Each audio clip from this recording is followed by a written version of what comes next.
Peace, brothers and sisters in humanity. Hope you're doing well. Today I will show you another one of those failed attempts of trying to hide something in the Quran through distranslations, through the false translations that have been carried out throughout.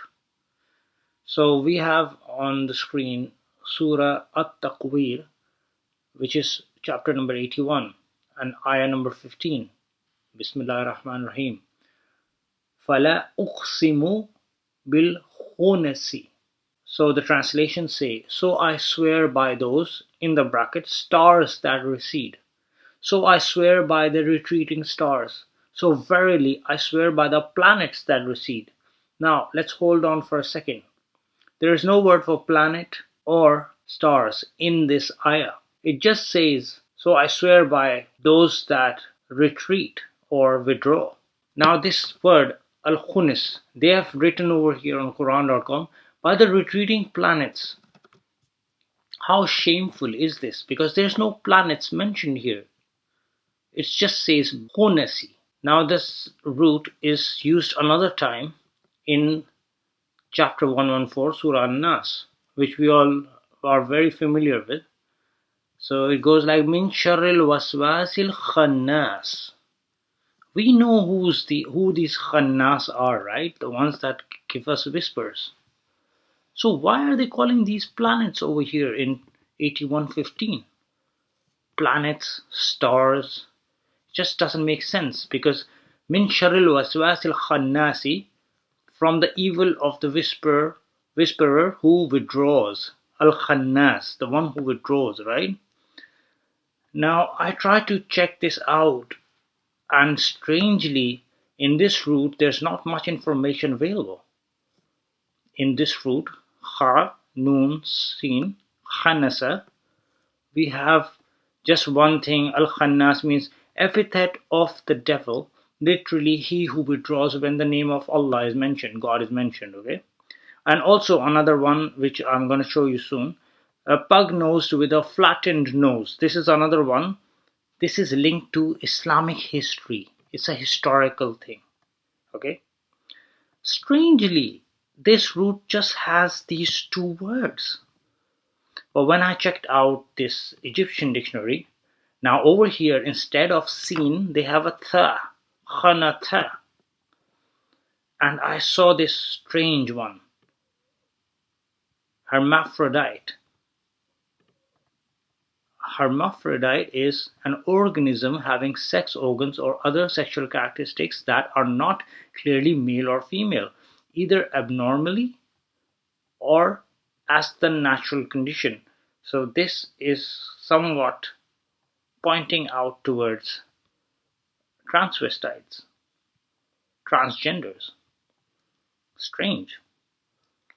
But there's just two mentions in the Quran. Al-Khannasi bil-Khunasi.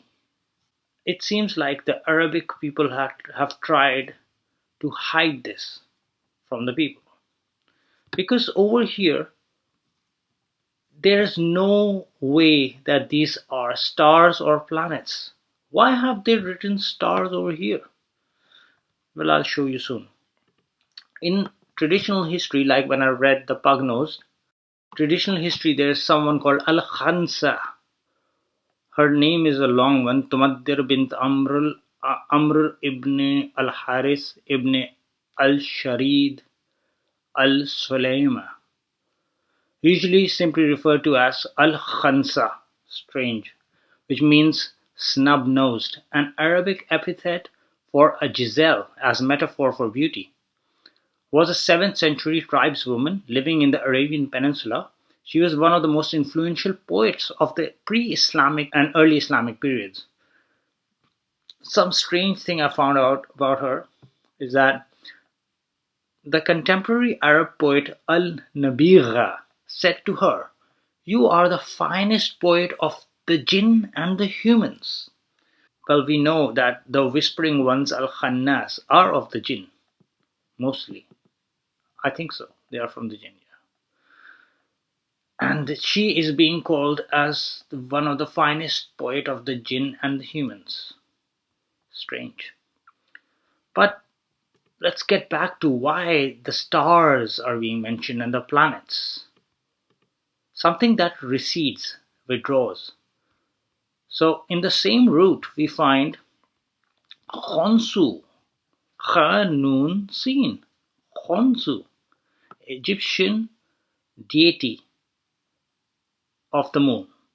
His name means traveler, and this may relate to the perceived nightly travel of the moon across the sky.